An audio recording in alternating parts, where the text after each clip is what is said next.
Hey, what's up? Zach here, and today I've got the all-new Nike LeBron TR1. Now, as the name TR1 would suggest, this is a training shoe, not a true basketball shoe. We did see LeBron in the summer shooting around in these, looked pretty comfortable in them, and then we've also seen marketing of these where other Nike signature athletes are doing more like actual training in these shoes, things you'd actually expect to see in a shoe like this. I did test these out, both doing just like ladder drills, did some shoot around as well as some pickleball.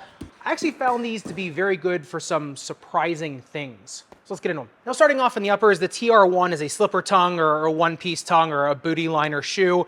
And then going through the the entirety of the uppers, it is this really chunky woven paneling with just a ton of padding underneath of it. There's actually double padding all the way into the toe box of the shoe. And then even though the tongue is thin, the padding is dense enough, right, that you really do not get lace irritation on these. These are all outrigger lace eyelets. These are cables that go into the strobo board. And on the medial side, you actually get what feels to be some neoprene that panels over, right, that overlaps that woven paneling. Now on the ankle collar, the padding isn't all that substantial, especially around the ankle collar portion. Once you get into the heel counter of it, which is, where your Achilles sits, it's maybe a little bit better. The heel counter in these is okay, right? It's actually pretty flexible. It's actually not using too sharp of a knife. I had to go to my old knife because I ran out of blades on my new one, and I still was able to cut through it like butter.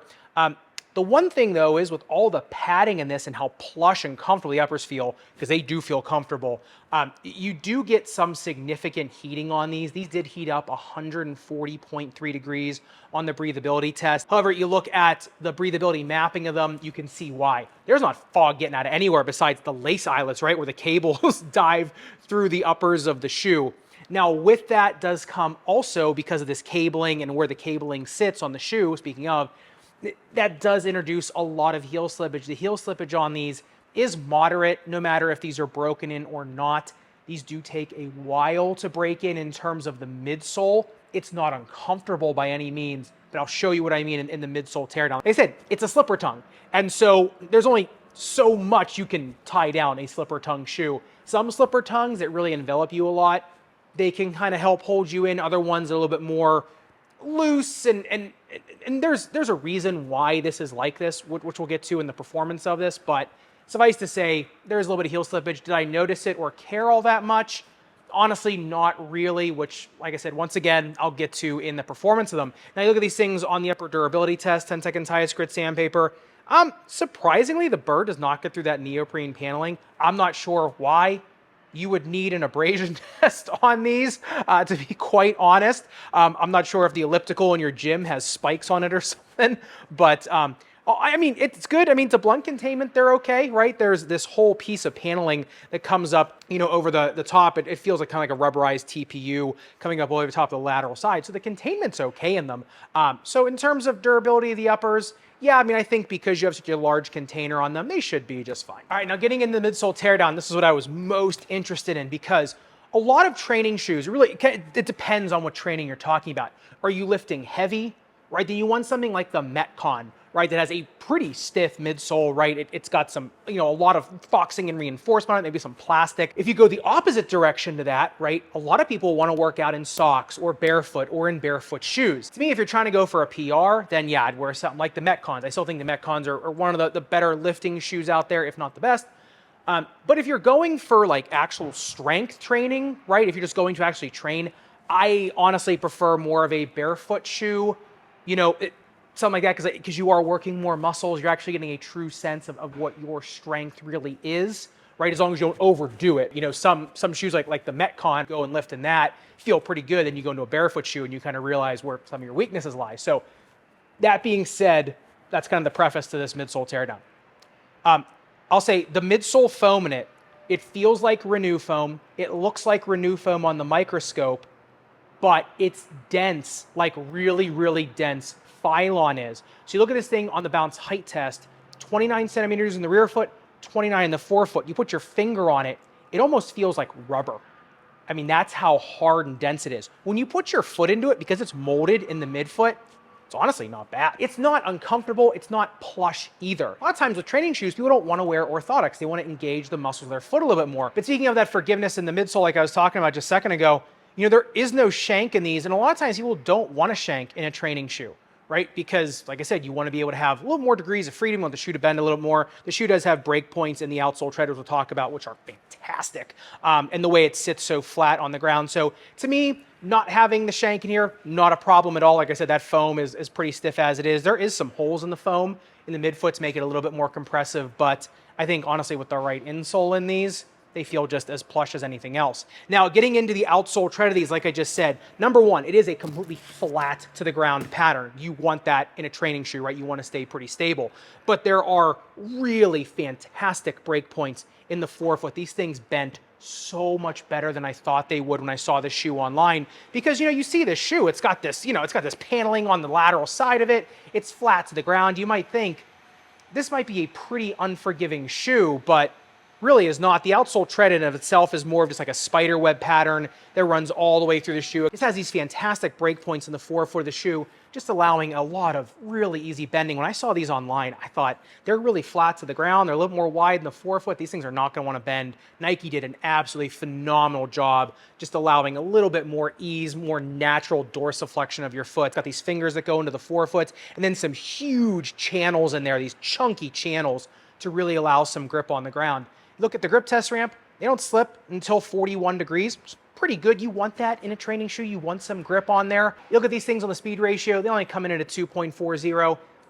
Like I said, with midsole foam like that, it's like I said, it's more of a shock absorbing foam, right? It's trying to be a lightweight shoe while also having the density underfoot so that you're not pummeling through it. Nike was really trying to thread that needle between more of a Nike Free type shoe and more of a Metcon, right? This is kind of like right in the middle of that.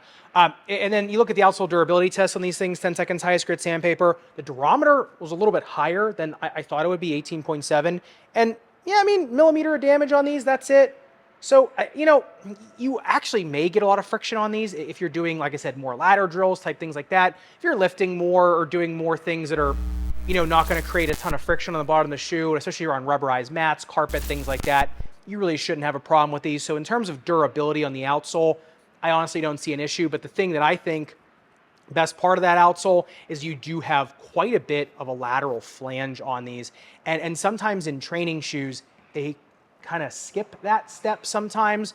And on these ones, it does jut out really nice. You do feel pretty stable on the ground. So all in all, the tread on these, number one, super stable, but also very, very forgiving. It's a great combination of both, at least in my opinion. Now getting into the fit of the TR1, number one, only has a 9-degree inflare, which you would expect, right, from a training shoe. Wants to be a little bit more stable. Has a metatarsal width of 9.7 centimeters, toe box width of 10.5 centimeters, and then 28.8 centimeters in length. And then a taper of only 25 degrees. It actually looks more tapered on the outside than it actually is on the inside. I think it's just because of how that TPU reinforcement is, how it looks on the outside. But when you look at it from the bottom, you can actually see it's actually a pretty forgiving shoe in the forefoot. I had zero break-in on these whatsoever. So let's say a narrow medium foot and go true to size. If you're a narrow foot, honestly, I think you can go down a half size as long as you're not super long-toed. A medium and a 2E, I think you can go true to size. And a 4E, I'd try to go true to size as well. Like I said, the more glove-like you can get the ankle collar, the better because of the heel slippage.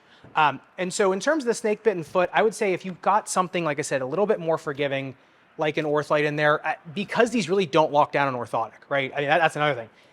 They will not lock down an orthotic unless it's a razor thin carbon fiber, like nylon 3D printed orthotic, which are pretty unforgiving, to be quite honest, especially in a shoe like this. So this is really kind of the perfect shoe, for just a little bit more of a plush insole, right? Something that's going to give you just a little bit more contour. I'd say they're okay as long as you've got that augmentation in there. In terms of like heel pain, Achilles tendonitis, things like that, because there is a lot of motion in the heel, you actually could get a little bit of micro trauma back there, which actually could exacerbate a plantar fasciitis, a bursitis, and Achilles tendonitis, insertional Achilles tendonitis, things like that. So these are more for the non-snake bitten foot. There's nothing going on, I don't think it's that big of a deal, to be honest. And if you're staying more flat-footed to the ground, then I think they're okay. It's just when you're starting to do jumps, things like that, you're starting to kind of get up in the air with these. I think that's where they might have their issues. Just for shoot around or things like that, like I said, your feet are planted on the ground. I think, honestly, then you should be just fine. But as promised, getting into the performance of the TR1,